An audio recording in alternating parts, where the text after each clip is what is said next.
À partir de maintenant, notre pays sera florissant et respecté dans le monde entier. Nous serons devant toutes les nations et nous ne pourrons pas nous permettre d'être pris en défaut au cours chaque jour de l'administration Trump. Je mettrai l'Amérique d'abord.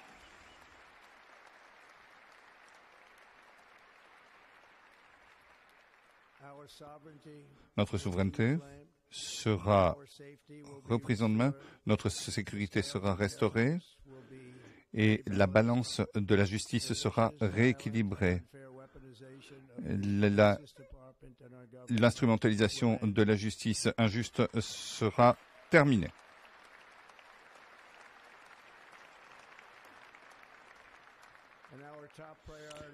Notre première priorité sera de créer une nation fière, prospère et libre.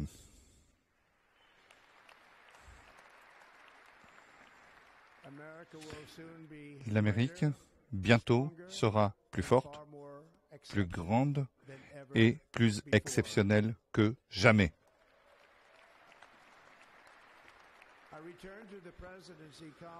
Je retourne à la présidence confiant pour une nouvelle ère de succès pour notre nation, un moment de changement pour que notre pays soit devant le monde entier, prêt à saisir toutes les occasions comme jamais auparavant.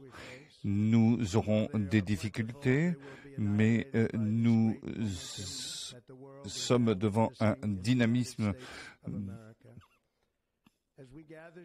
Alors que nous nous réunissons aujourd'hui, nous sommes dans une crise de confiance à cause de trop nombreuses années d'établissement radical qui a mis à mal notre société et qui a créé des difficultés.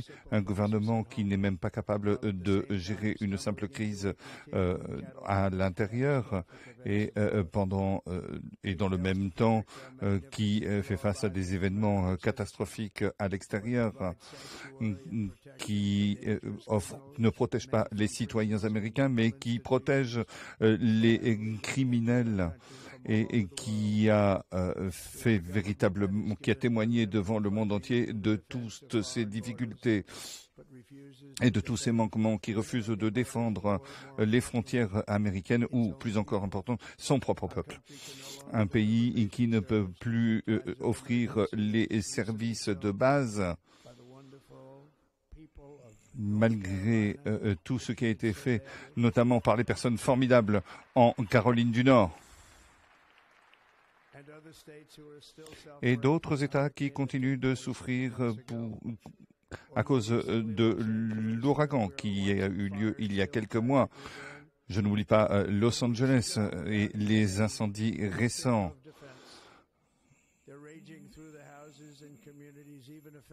qui a touché les maisons, les communautés, y compris les individus parmi les plus riches de notre pays. Certains sont ici, dans cette salle, qui n'ont plus de domicile. C'est intéressant. Nous ne pouvons pas permettre ça. Chacun doit être capable de faire quelque chose et cela va changer. Les services de santé ne sont plus capables d'offrir les services. Ils ont moins d'argent que dans n'importe quel pays du monde. L'éducation est une véritable honte. Malgré tout ce que nous essayons d'offrir à nos enfants, tout ceci va changer à partir d'aujourd'hui et cela va changer très vite.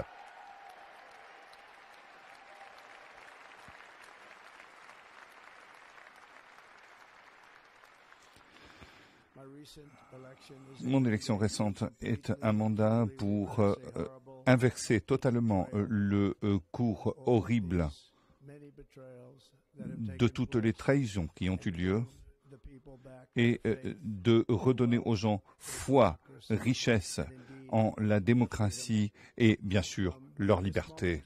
À partir de maintenant, le déclin de l'Amérique est fini.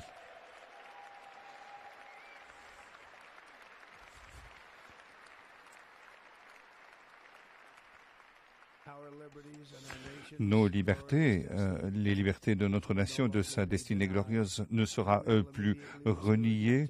Et nous allons restaurer immédiatement l'intégrité, la confiance et la loyauté du gouvernement de l'Amérique. Au cours des 8 dernières années, cette loyauté a été mise en difficulté comme jamais en 250 ans d'histoire. Et j'ai beaucoup appris au cours des années, au cours du voyage, le fait que reprendre en main la destinée de notre République n'a pas été simple. J'ai mis en jeu ma liberté, voire certains ont essayé de prendre ma vie. En Pennsylvanie, il y a quelques mois, un assassin m'a touché l'oreille avec une balle. Mais ma vie a été sauvée pour une seule raison. J'ai été sauvé par Dieu, protégé par Dieu pour rendre à l'Amérique sa grandeur.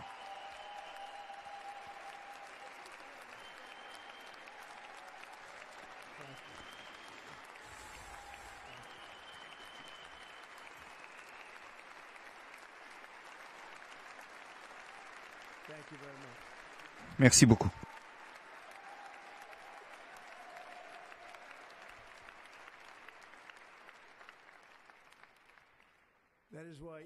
C'est pourquoi chaque jour,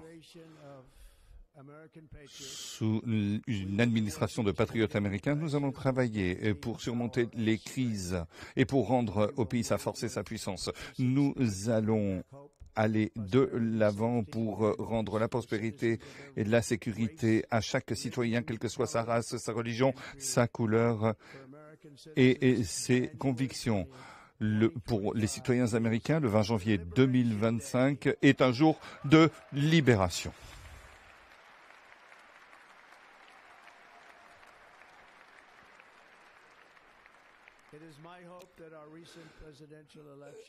J'espère que l'élection récente sera un événement historique pour notre pays.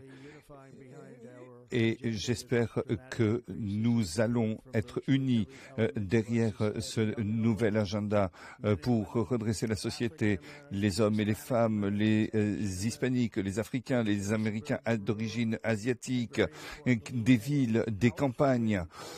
Nous allons travailler dans les 7 États que nous avons gagnés, les 7 États clés, et nous avons également remporté le vote populaire.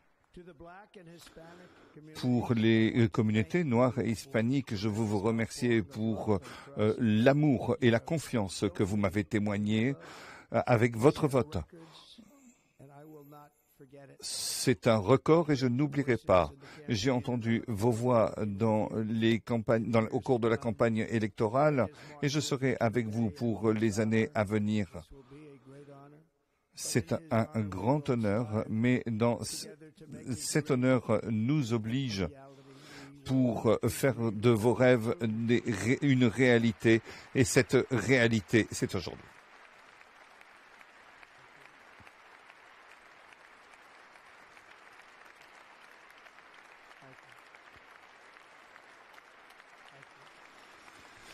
Merci, merci.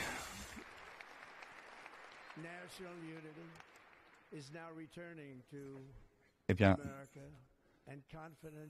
maintenant, la confiance, la fierté, la souveraineté revient comme jamais.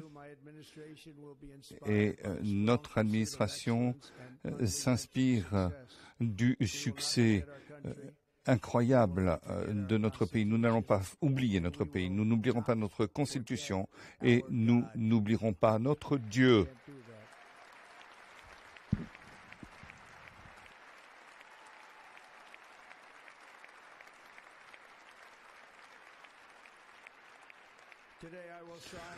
Aujourd'hui, je vais signer une série de décrets historiques. Par ces actions, nous allons entamer la restauration complète de notre pays et le retour du bon sens. Du bon sens. D'abord, je vais déclarer l'urgence nationale sur notre frontière sud.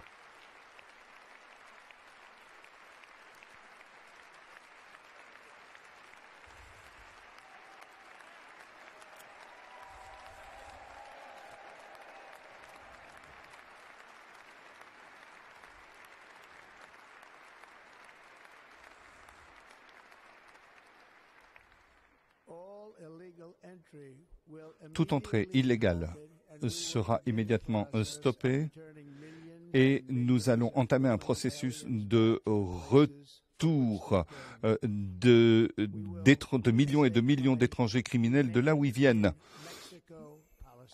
Nous allons le faire dans le cadre de notre politique mexicaine. Je mettrai fin aux pratiques d'arrestation et de libération. J'enverrai des troupes à la frontière sud pour mettre fin à l'invasion catastrophique de notre pays. À partir des décrets que je vais signer aujourd'hui, les cartels seront considérés comme des organisations terroristes étrangères.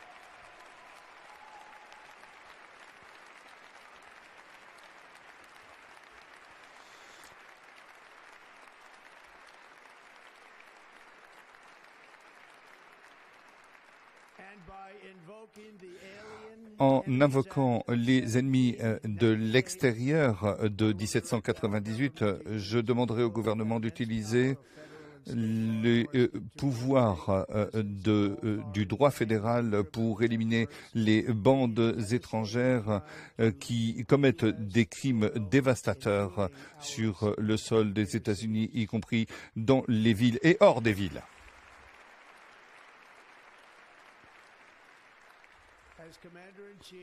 En tant que commandant en chef, je n'ai pas de plus haute responsabilité que de défendre notre pays des menaces et de l'invasion, et c'est exactement ce que je vais faire. Nous allons le faire comme personne ne l'a jamais vu.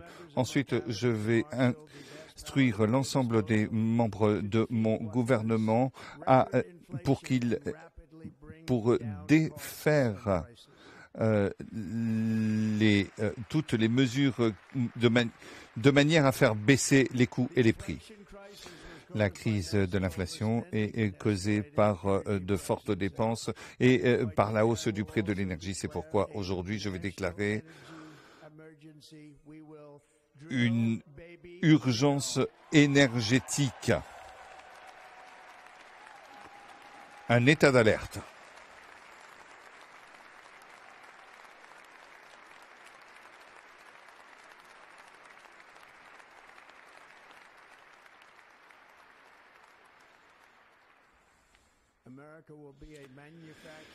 L'Amérique sera une nation laborieuse, à nouveau une nation laborieuse qui a la plus grande quantité de pétrole et de gaz sur toute la Terre, et nous allons utiliser cela. Nous allons faire baisser les prix, nous allons remplir nos réserves stratégiques et nous allons exporter de l'énergie américaine dans le monde entier.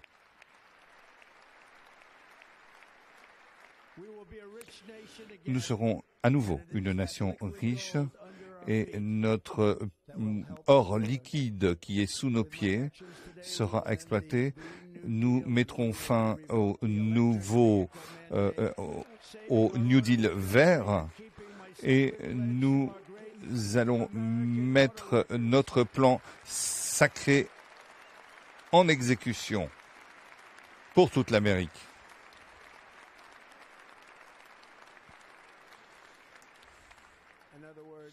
En d'autres termes, vous serez en mesure d'acheter la voiture de votre choix. Nous allons rendre la mobilité aux Américains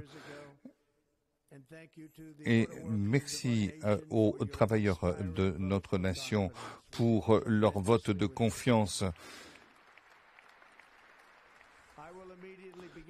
Je vais commencer immédiatement la mise en place de la protection des familles et des citoyens américains en général. Au lieu de taxer les familles, nous allons taxer les pays étrangers pour enrichir nos citoyens.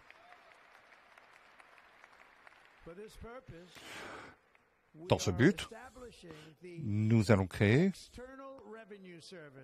le service de recettes extérieures pour collecter l'impôt et l'ensemble des recettes pour faire revenir de l'argent dans le Trésor américain provenant de sources étrangères. Nous allons le faire comme jamais cela a été fait auparavant. Mon administration va créer un nouveau département de l'efficacité gouvernementale.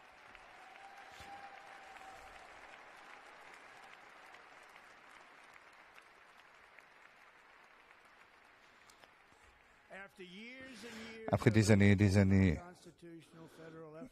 d'efforts fédéraux illégaux et non constitutionnels, eh bien, je vais signer un décret pour arrêter toute censure gouvernementale et rendre à l'Amérique sa liberté d'expression.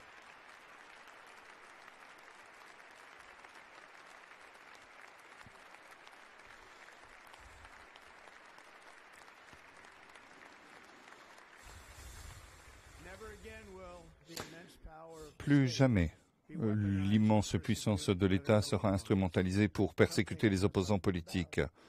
C'est quelque chose que je connais bien. Nous ne permettrons plus cela. Nous ne permettrons plus cela sous ma responsabilité. Il y aura une justice impartiale et égale pour tous, basée sur l'état de droit. Et nous allons faire revenir la loi dans nos villes et le droit.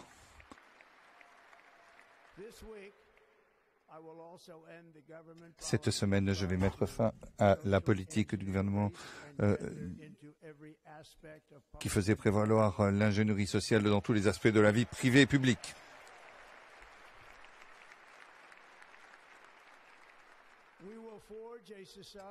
Nous allons forger une société qui ne voit pas les couleurs et qui est fondée sur le mérite.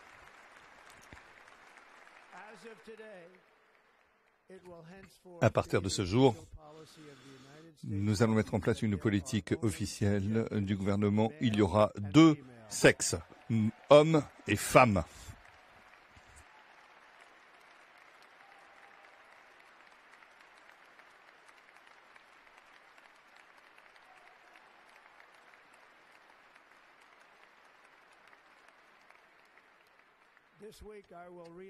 Cette semaine, je restaurerai l'ensemble des services de l'armée, notamment les personnes qui ont été expulsées à cause des mesures anti-Covid injustes, avec paiement des salaires rétrospectifs. Et je signerai un décret pour mettre fin aux théories politiques et aux expériences politiques et sociales. Tout ça sera terminé. Nos forces armées seront libres de se concentrer sur leur seule mission, défaire les ennemis de l'Amérique.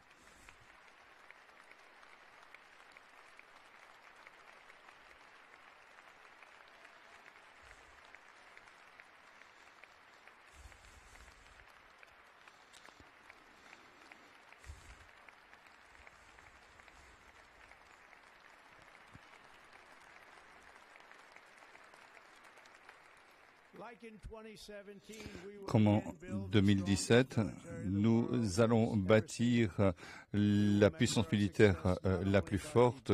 Nous sommes non seulement dynamisés par le succès des batailles que nous avons gagnées, mais par les guerres que nous ne ferons pas.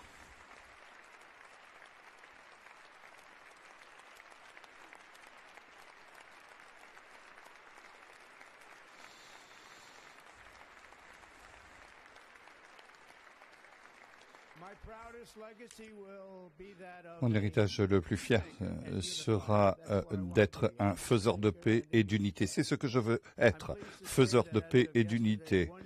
Et un jour avant ma prise de fonction, les otages, une partie des otages du Moyen-Orient sont retournés dans leurs familles.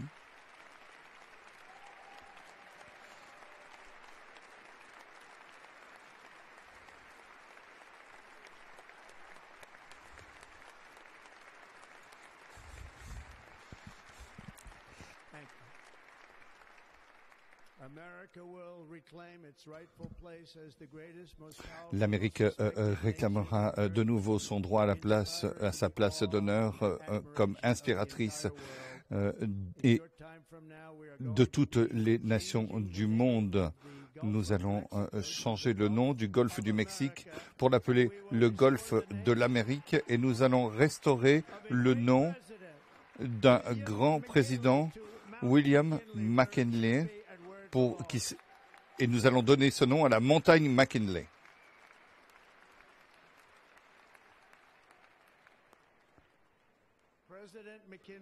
Le président McKinley a enrichi notre pays par les taxes et les droits de douane. C'était un homme d'affaires et parmi les choses qu'il a faites, il y a eu le canal de Panama qui a été de manière idiote donné à Panama.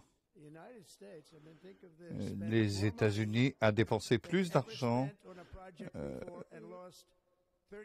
un record qui a coûté 38 000 vies dans la construction de cet ouvrage. Et la promesse que nous avait faite le Panama n'a pas été tenue. Les bateaux américains ont été surtaxés, n'ont pas été traités justement. Et cela comprend bien sûr la marine américaine. Et aujourd'hui, c'est la Chine qui gère le Panama. Et nous ne l'avions pas donné à la Chine, mais nous l'avions donné au Panama. Et nous allons le reprendre.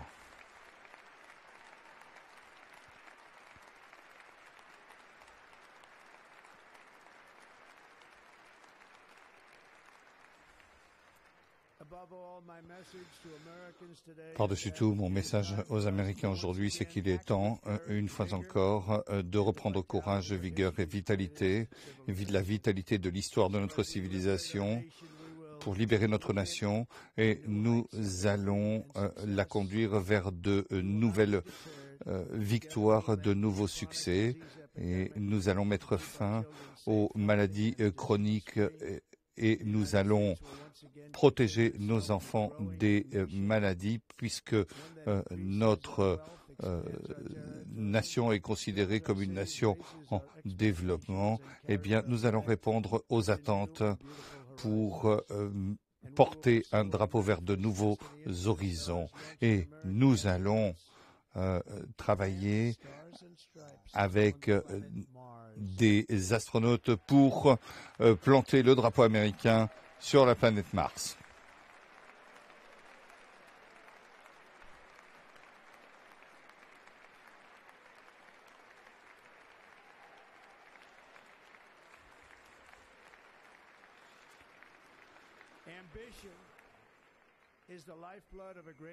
L'ambition, c'est le moteur de la vie d'une nation et nous avons des ambitions comme nulle autre nation. Les Américains sont des novateurs, des bâtisseurs, des explorateurs.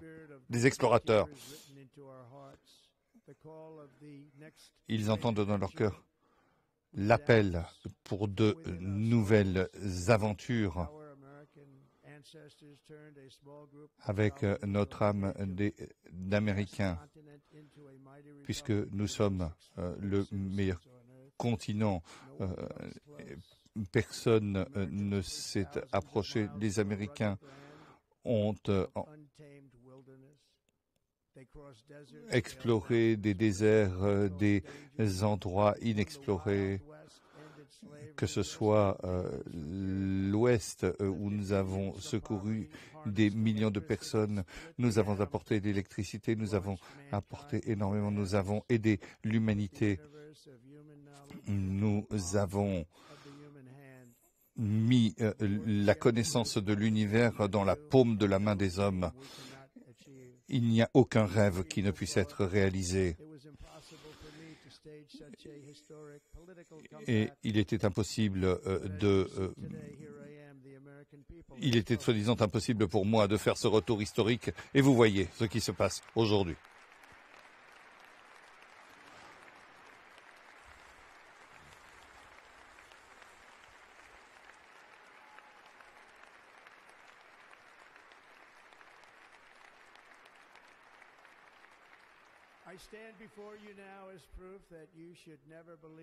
Je me tiens devant vous aujourd'hui pour vous prouver que rien n'est impossible. En Amérique, l'impossible est ce que nous faisons de mieux.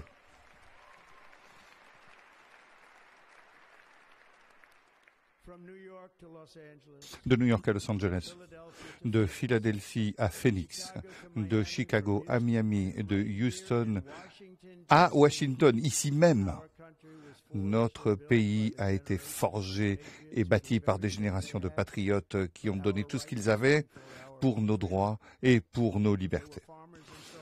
C'était des fermiers, des soldats, des cow-boys, des travailleurs, des mineurs, des policiers, des pionniers qui sont allés de l'avant et qui n'ont laissé aucun obstacle se mettre en travers de leur projet et de leur esprit. Des gratte-ciels, des autoroutes. Nous avons défait le fascisme et le communisme et avons surmonté toutes les difficultés. Nous l'avons fait ensemble et nous nous tenons. Et nous allons entamer 4 nouvelles années où nous allons restaurer les promesses de l'Amérique et nous allons rebâtir la nation que nous aimons. Avec un peuple, une famille, une nation glorieuse sous le ciel, nous allons réaliser le rêve de tout enfant. Je suis avec vous, je me battrai pour vous et je gagnerai pour vous. Je vais gagner comme jamais auparavant.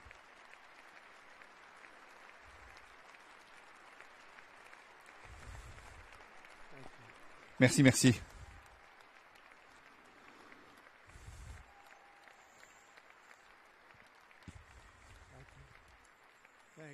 Merci.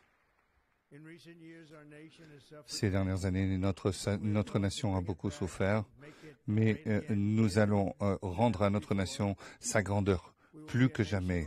Ce sera une nation sans comparaison, une nation de courage et d'exception. Notre puissance, nous allons l'utiliser pour arrêter les guerres et dans un monde fait de violence imprévisibles, y compris à cause.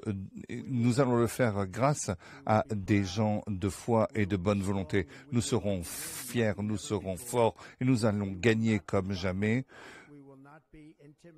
Nous ne serons jamais intimidés, nous ne serons jamais défaits et nous n'échouerons jamais parce que nous sommes les États-Unis d'Amérique, nation libre, indépendante et souveraine. Nous nous tiendrons bravement, fièrement. Nous allons rêver et rien ne s'opposera, ne se mettra sur notre chemin. Et c'est un âge d'or qui recommence aujourd'hui. Merci et que Dieu bénisse l'Amérique. Merci à vous.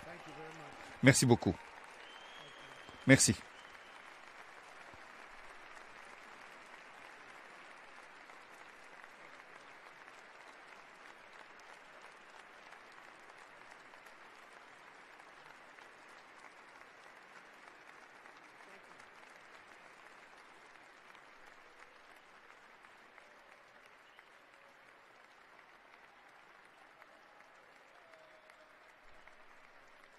Ladies and gentlemen, performing America the Beautiful, please welcome the Armed Forces Chorus. Mesdames, Messieurs,